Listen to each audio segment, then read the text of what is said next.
Delhi blast को लेकर एक और बड़ी खबर है। ब्लास्ट मामले में यूएपीए के तहत केस दर्ज किया गया है। एफआईआर में आतंकी हमले से जुड़ी धाराएं लगाई गई हैं। ये आतंकी हमला था। कोतवाली थाने में दर्ज हुआ है केस। बीएनएस की कई धाराओं के तहत भी केस दर्ज किया गया है। अजीत सिंह जी हमारे साथ मौजूद हैं, प्राइवेट डिटेक्टिव हैं। अजीत जी, अभी तक जो जानकारियां सामने आई हैं, एक तो अमोनियम नाइट्रेट के ट्रेसेस मिलना, और आप देखिए कल ही फरीदाबाद मॉड्यूल से जुड़े जब आतंकी पकड़े जाते हैं तो हजारों किलो अमोनियम नाइट्रेट बरामद होता है, और इस गाड़ी से भी अमोनियम नाइट्रेट के ट्रेसेस मिले हैं। डेटोनेटर का इस्तेमाल किया गया है, यह पता चला है। बहुत हद तक अब इरादे आतंकियों के साफ होते हुए नजर आ रहे हैं क्या आपको? बिल्कुल सही कह रहे हैं आप। ये बिल्कुल उनके तार आपस में जुड़ रहे हैं जी। और जिस तरीके से वहाँ पे बरामद हुआ और जिस तरीके से कार में ट्रेसेस मिल रहे हैं, ये बिल्कुल कनेक्शन बन रहा है। और जैसे ही दिल्ली पुलिस पूरे रूट को मैप करेगी, उस रूट को मैप करने के साथ साथ अब इनको देखना पड़ेगा कौन सा मोबाइल ऐसा है जो 3 घंटे तक वहाँ रहा उसी पार्किंग एरिया में, और वो जिस तरीके से जिस भी रूट पे ये मोबाइल कार के ट्रेसेस मिलेंगे, उसी रूट पे कौन कौन सा मोबाइल साथ में चलता गया है, कौन सा आता गया है, उस तरीके से अगर इस जांच को आगे बढ़ाएंगे तो बहुत जल्दी ही ये क्रैक हो जाएगा और इन लोगों को जो और इनके लोग बचे हुए हैं अभी यहाँ पे, उनको अरेस्ट कर पाएंगे। फिलहाल तो यही पता चल रहा है जितेंद्र की ये डॉक्टर उमर हो सकता है। सुरक्षा एजेंसियों को भी इस बात का शक है कि ये डॉक्टर उमर हो सकता है, और आप अंदाजा लगाइए इतने सारे एक्सप्लोसिव लेकर ये शख्स पार्किंग में ही 3 घंटे तक रुका रहा। 3 घंटे में 1 सेकंड के लिए भी ऐसा नहीं हुआ कि वो अपनी गाड़ी से बाहर निकला हो। 3 घंटे तक पार्किंग में खड़ी थी i20 कार। कल दोपहर 3:19 पर पार्किंग में ये i20 कार दाखिल होती है। शाम 6:48 पर पार्किंग से ये कार बाहर निकली। पार्किंग से बाहर निकलने के थोड़ी देर बाद ही ये धमाका हो गया। क्या अब ये भी कहीं ना कहीं पुख्ता तौर पर कहा जा सकता है कि ये डॉक्टर उमर ही हो सकता है? क्योंकि शक तो इसी बात का है कि ये फरीदाबाद मॉड्यूल से जुड़ा हुआ आतंकी डॉक्टर उमर है। जी बिल्कुल, देखिए अब तक की जो इन्वेस्टिगेशन है, जो बरामदगी है, जो फाइंडिंग्स है इनिशियल, वो सीधे तौर पर इस तरफ इशारा करती है कि हो सकता है डॉक्टर उमर ही इस गाड़ी के अंदर सवार हो, उस i20 के अंदर सवार हो जिसमें लाल किले के ठीक सामने यानी कि गेट नंबर 1 के सामने धमाका हुआ है। आपने जिस पार्किंग का जिक्र किया वो पार्किंग भी हम आपको दिखाना चाहेंगे। ये देखिए, मैं चाहूंगा कैमरामैन चेतन से आपको तस्वीरें दिखाए। ये देखिए सुनहरी, और इस वक्त जितेंद्र इस गाड़ी के मालिक से पुनीत शर्मा हमारे सहयोगी बात कर रहे हैं, सुनते हैं। तो हमारी ये बैक एंट्री है, हमारी मेन एंट्री, हमारा आना जाना सब हमारा उधर से ही है, इधर से हमारा कुछ नहीं है। सिर्फ ये ग्रीन बेल्ट है, इसलिए ये पार्क वगैरह ये है यहाँ पे, बाकी हमारा यहाँ पे कोई लेना देना नहीं। कल से यहाँ पर कोई है यहाँ पे नहीं सर, मैंने देख नहीं पाया। मैं तो खुद रात को 10:30 बजे आया हूँ। जाहिर तौर पर इनका कहना है कि ये 1.5 साल पहले यहाँ पर आए थे, ज़्यादा लोगों से बातचीत नहीं होती थी, लेकिन फिलहाल पुलिस अब जानकारी कर रही है कि जब तारीख को पुलिस ये गाड़ी बेची गई थी तो आखिर इस गाड़ी का इस्तेमाल किस तरीके से किया गया है। कैमरामैन अमित के साथ पुनीत शर्मा, TV9 भारत।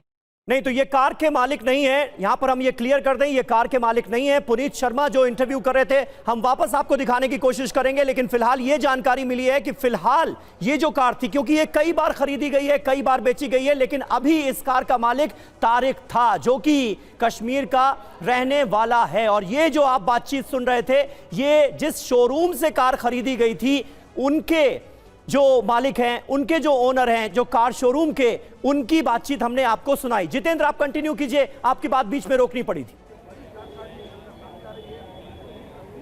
जी बिल्कुल, देखिए जो जिक्र हम लोग कर रहे थे, जिस पार्किंग का आपने जिक्र किया कि जहां पर गाड़ी खड़ी हुई थी, उसी पार्किंग पर हम इस वक्त मौजूद है। और ये देखिए सुनहरी मस्जिद के ठीक सामने सबसे पहले इसी पार्किंग के अंदर लाल किले की ये पार्किंग है जहां पर कार एंटर करती है दोपहर 3:22 के करीब। और यहाँ पर खास बात ये कि तकरीबन 3 घंटे तक गाड़ी इस पार्किंग के अंदर खड़ी रही है, लेकिन 3 घंटे तक जो गाड़ी के अंदर शख्स मौजूद था, जिसके उमर डॉक्टर उमर होने का शक जताया जा रहा है, वो गाड़ी से बाहर तक नहीं निकला। इस पूरी पार्किंग में जगह जगह सीसीटीवी कैमरे लगे हुए हैं, लेकिन किसी भी कैमरे में वो गाड़ी से उतरकर नीचे खड़ा हुआ दिखाई नहीं दिया। और 3 घंटे पार्किंग लॉट के अंदर इंतजार करने के बाद गाड़ी शाम को 6:22 के करीब बाहर निकलती हुई दिखाई दी। और उसके बाद सीधा जो आप ये बाईपास देख रहे हो उससे होते हुए मोरीगेट होते हुए वापस लाल किले की तरफ आती है, मेट्रो स्टेशन गेट नंबर 1 की तरफ आती है और वहीं पर ब्लास्ट होता है। एक सवाल, ये वो पार्किंग है जहां पर जितेंद्र, जो मुझे लगता है हमारे तमाम दर्शकों के जहन में भी आ रहा होगा, कोई भी अति महत्वपूर्ण इलाका हो, वहां की पार्किंग हो, पार्किंग एरिया हो, जब गाड़ी दाखिल होती है तो डिक्की खोलकर चेकिंग की जाती है कि डिक्की में क्या रखा हुआ है, कोई आपत्तिजनक चीजें तो नहीं है। लाल किले की जो पार्किंग आप दिखा रहे हैं, जहां पर आप मौजूद हैं, वहां पर क्या इस तरह की चेकिंग होती है?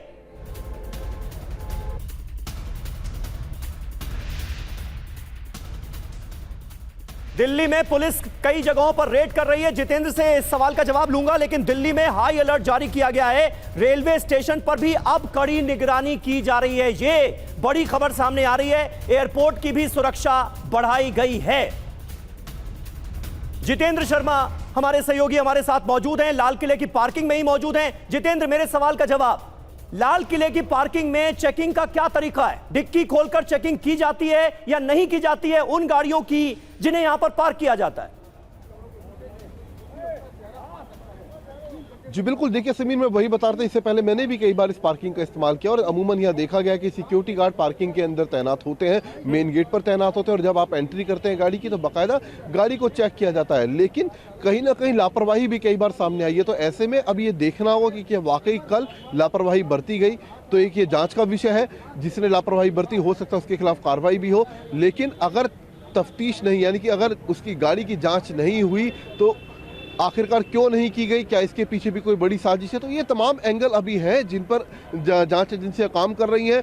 लेकिन कल जिस तरीके से तकरीबन 3 घंटे तक पार्किंग लॉट के अंदर, इसी पार्किंग लॉट के अंदर गाड़ी खड़ी रही, उस दौरान देखा गया तमाम सीसीटीवी कैमरों के अंदर कि गाड़ी में बैठा शख्स गाड़ी से बाहर नहीं निकला और 3 घंटे तक उसने यहाँ पर इंतजार किया। और उसके तुरंत बाद तकरीबन 6:22 पर शाम को गाड़ी यहां से बाहर निकलती है और पीछे के रास्ते से होते हुए सीधा लाल किला मेट्रो स्टेशन के गेट नंबर 1 पर पहुंचते और वहां पर ब्लास्ट हो जाता है। तो क्या इंस्ट्रक्शन इस शख्स को दिए गए थे 3 घंटे यहाँ पर वेट करने के लिए?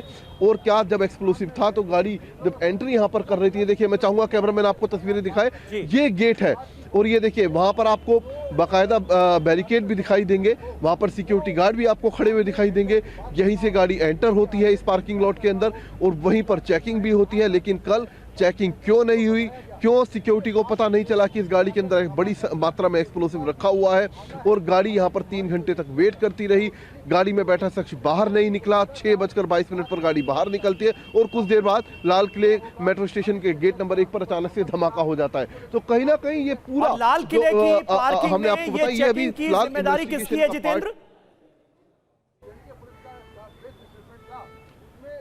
जी बिल्कुल, ये देखिए ये बाकायदा यहाँ पर कॉन्ट्रैक्टर को ये पार्किंग दी गई है और यहाँ पर सिक्योरिटी गार्ड भी तैनात किया गया है क्योंकि बेहद सेंसिटिव इलाका है, काफ़ी भीड़भाड़ वाला इलाका है। तो जाहिर सी बात है यहाँ पर हर गाड़ी को चेक किया जाता है एंट्री करने से पहले। मैं चाहूँगा कैमरामैन आपको दिखाए, देखिए ठीक सामने आपको यहाँ पर सिक्योरिटी गार्ड भी नीले रंग की वर्दी के अंदर खड़ा हुआ दिखाई देगा, पार्किंग वाले भी यहाँ पर खड़े हुए दिखाई देंगे।